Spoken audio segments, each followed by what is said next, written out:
Perkenalkan, nama saya Imelda Lestari dari Prodi Ilmu Ekonomi dengan Situ. NIM A0112211047. Terekam Di nggak sini saya di akan sini? menjelaskan Iya, materi dalam mata kuliah mikroekonomi bisa. yang berjudul Analisis Kompetitif Pasar pada chapter 9.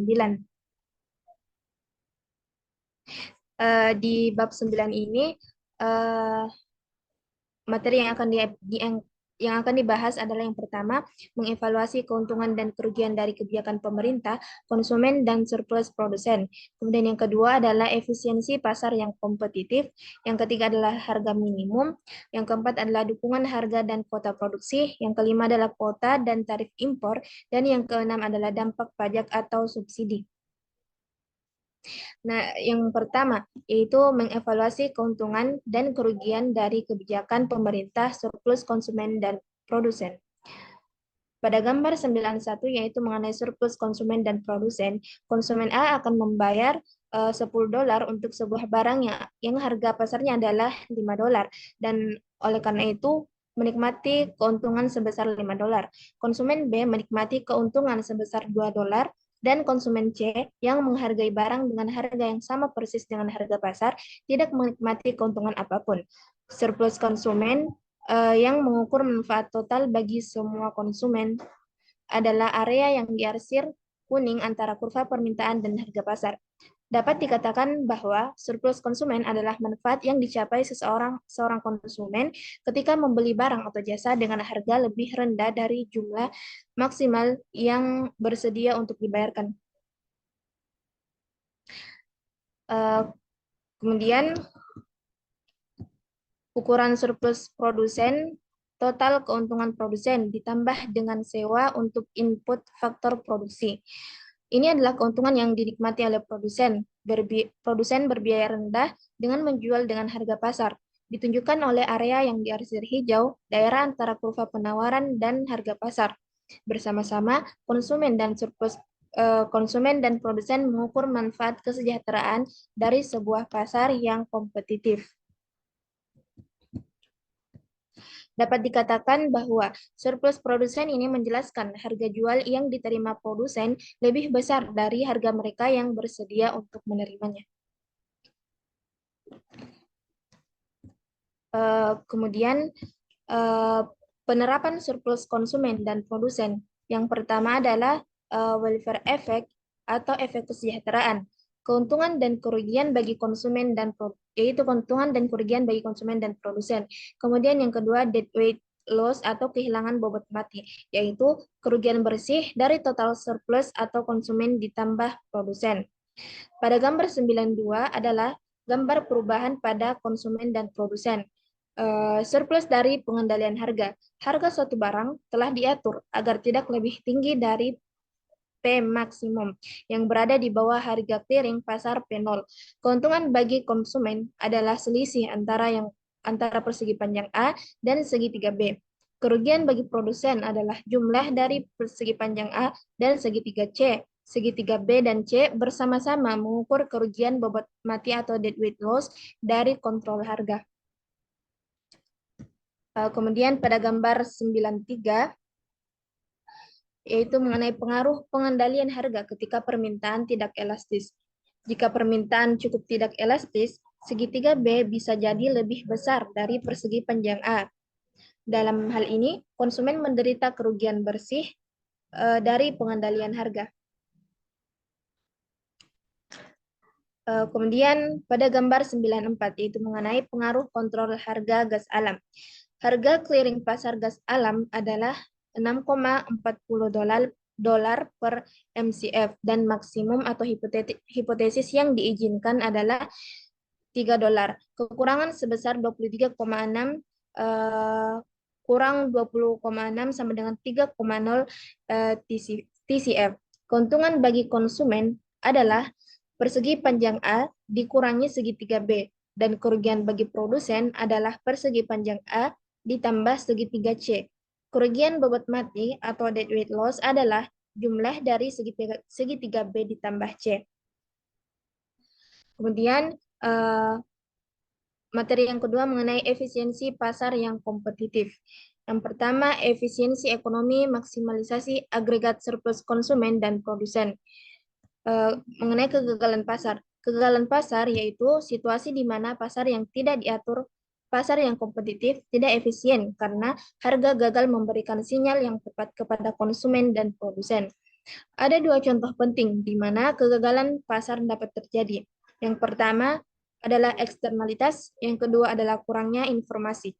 Eksternalitas, tindakan yang dilakukan oleh produsen atau konsumen yang mempengaruhi produsen atau konsumen lain tetapi tidak diperhitungkan oleh harga pasar. Pada gambar 95 mengenai kerugian kesejahteraan ketika harga ditahan di atas tingkat clearing pasar. Ketika harga diatur menjadi tidak lebih rendah dari P2, hanya Q3 yang akan diminta. Jika Q3 kuantiti 3 diproduksi, maka kerugian bobot mati diberikan oleh segitiga B dan C. Pada harga P2, produsen akan ingin memproduksi lebih dari Q3 jika mereka melakukannya. Bobot mati akan menjadi lebih besar. Kemudian pada gambar 96 mengenai pasar untuk ginjal manusia. Pasar untuk ginjal dan pengaruh organ nasional, Undang-Undang Transplantasi. Harga clearing pasar adalah $20.000. Dengan harga ini, sekitar 24.000 ginjal per tahun akan dipasok. Hukum secara efektif membuat harga nol, sekitar 16.000 ginjal per tahun masih disumbangkan. Ini dibatasi pasokan, ditunjukkan sebagai S-action. Kerugian yang dialami oleh para pemasok diberikan oleh persegi panjang A dan segitiga C. Jika konsumen menerima ginjal tanpa biaya, keuntungan mereka adalah diberikan oleh persegi panjang A dikurangi segitiga B. Dalam praktiknya, ginjal seringkali dijatah atas dasar kesediaan untuk membayar, dan banyak penerima membayar sebagian besar atau seluruh harga sebesar $40.000 yang membersihkan pasar ketika pasokan terbatas. Persegi panjang A dan D mengukur nilai total ginjal ketika pasokan dibatasi. Kemudian materi yang ketiga mengenai harga minimum. Pada gambar 97 terkait dengan harga minimum.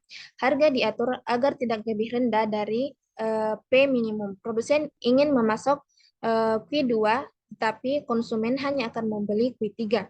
Jika produsen benar-benar memproduksi Q2, jumlah Q2 dan Q3 tidak akan terjual, dan perubahan pada produsen surplus akan menjadi A ke C dan ke D. Dalam hal ini, produsen sebagai sebuah kelompok mungkin menjadi lebih buruk.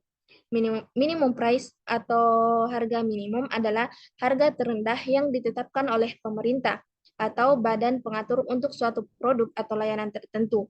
Tujuan dari menetapkan harga minimum adalah untuk melindungi produsen atau penyedia layanan dari persaingan yang tidak adil atau menjaga keseimbangan pasar. Pada gambar 98 mengenai upah minimum. Meskipun clearing pasar, upah yang berlaku adalah W0, perusahaan tidak diperbolehkan membayar lebih rendah dari W-min.